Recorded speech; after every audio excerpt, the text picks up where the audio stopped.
Hello, good morning. कशा आहात सर्व? अपेक्षा करते मस्त आणि मजेतच असाल. थंबनेल बघून तुमच्या लक्षात आलंच असेल की मी तुम्हाला आज काय सांगणार आहे.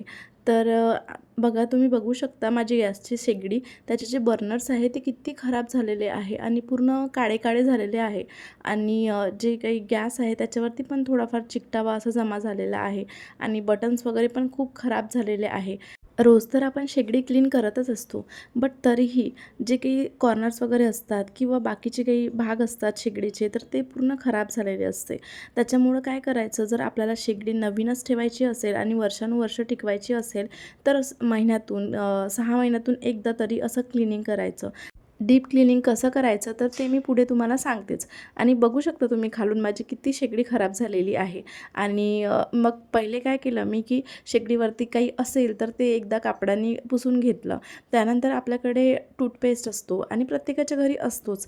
टूथपेस्ट घेतला आणि त्याच्यामध्ये मी थोडं जे विम लिक्विड असतं आपल्याकडे, तर ते मी त्याच्यामध्ये ॲड केलं आणि त्याच्यामध्ये थोडं पाणी घालून त्याला मिक्स करून घेतलं हातानेच.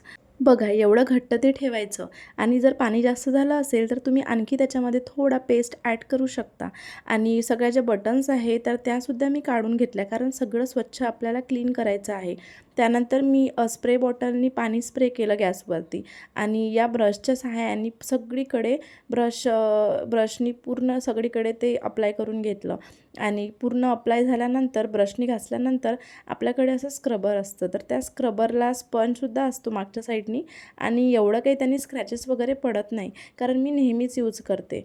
तर त्यांनी सगळीकडे व्यवस्थित म्हणजे इक्वली स्प्रेड करून घेतलं. आणि त्याच्यानंतर मग मी खालच्या साईडनी ब्रशच्या साहाय्याने सगळीकडे लावून घेतलं, कारण तुम्ही बघू शकता की जे खालची साईड आहे तर ती किती खराब झालेली आहे. तर आपले जे हात पोहोचत नाहीत, तर तिथे तिथे हा ब्रशनीच मी सगळं कॉर्नर सगळीकडे व्यवस्थित असं स्प्रेड करून घेतलं. आणि असंच सगळं स्प्रेड करून घ्यायचं, छान मस्त असं घासून घ्यायचं. आपण वरून तर शेगडी साफ करतो, बट खालून आपण कधीच शेगडी साफ करत नाही.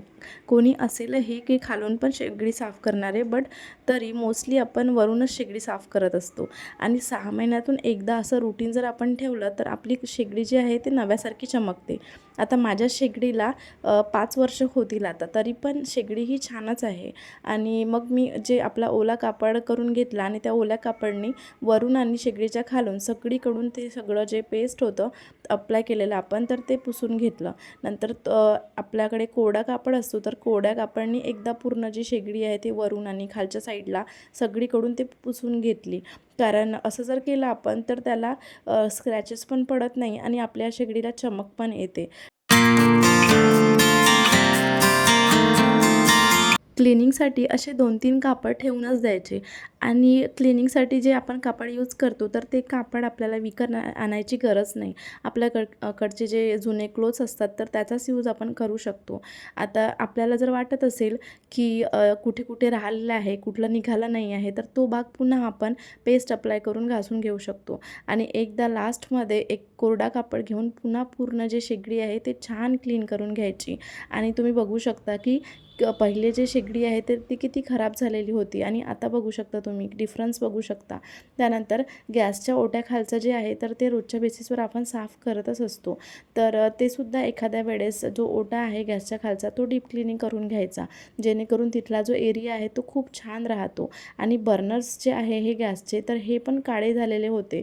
आणि याची डीप क्लिनिंग कशी करायची तर ते मी तुम्हाला मागच्या व्हिडिओमध्ये शेअर केलेलंच होतं. एकदम इझिली जे आपले बर्नर्स असतात ते पूर्ण छान क्लीन होऊन जातात.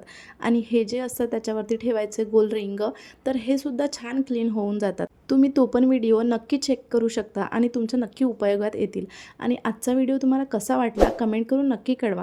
आणि चॅनलवरती नवीन असाल तर चॅनलला प्लीज सबस्क्राईब करा, लाईक करा, शेअर करा, कमेंट करा. सो टेक केअर फ्रेंड्स, भेटूया नेक्स्ट व्हिडिओमध्ये. तोपर्यंत बाय.